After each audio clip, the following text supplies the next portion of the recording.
नमस्कार मु प्रियदर्शिनी आपण मानक स्वागत करुछि प्रियदर्शिनी क्रिएशन को।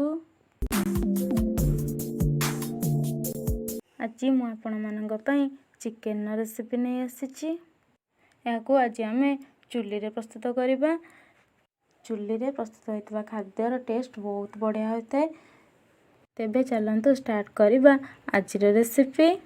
चिकन को मैरिनेट करबा पई गोटे चम्मच हळदी गुंड, गोटे चम्मच लुण एवं 2 ରୁ 3 चम्मच सोरिष तेल दे भल भाव में गोलई दबा।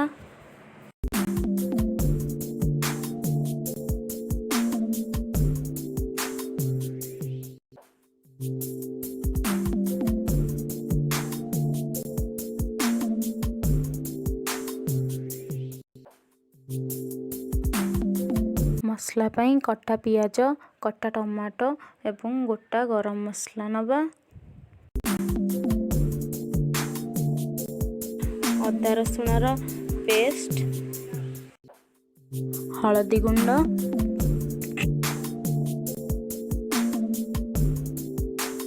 काश्मीर मिर्च पाउडर एवं चिकन मसला।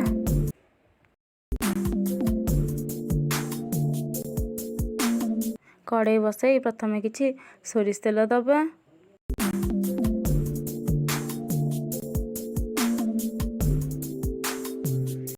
तेल गरम हो आसला परे गोटा मसला को दे दबा।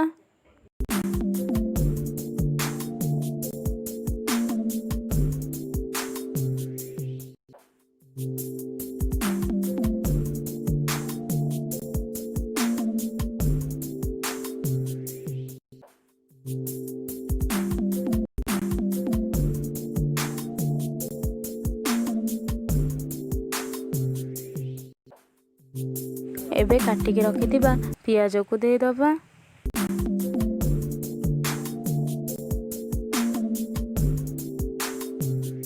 पियाज गोल्डन ब्राउन कलर हो आसलानी। एबे अदा रसुण रो पेस्ट को दे दबा।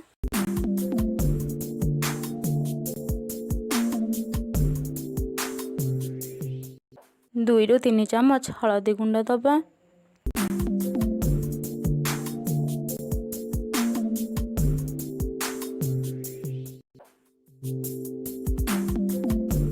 स्वाद अनुसार काश्मीर मिर्च पाउडर दबा।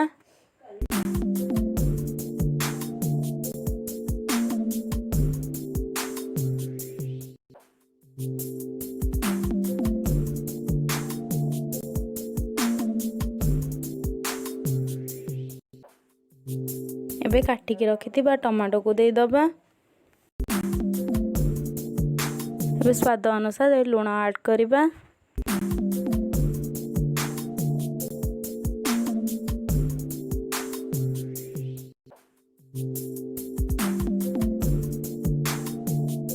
एवं अल्प किछि पानी दे मसला को भल भाव में कषई दबा।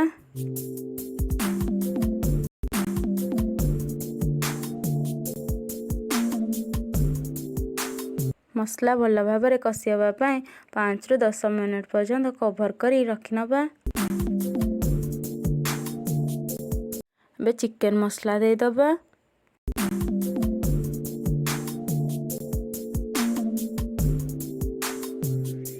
एबे मैरिनेट करी रखिथिबा चिकन को दे दबा एवं मसला सह चिकन को भल भाव में गोलई दबा।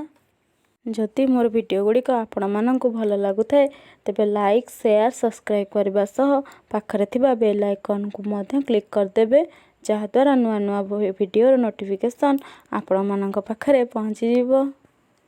चिकन हमर संपूर्ण भाव में कषि हो गलानी।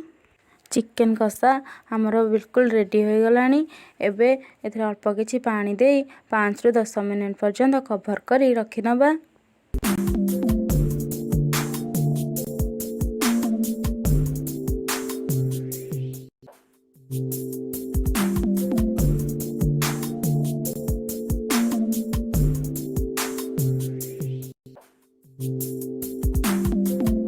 एबे चिकन हमर रेडी हो जाइछि। किछि गरम मसला दे दबा एवं ऊपर किछि धनिया पत्र दे दबा।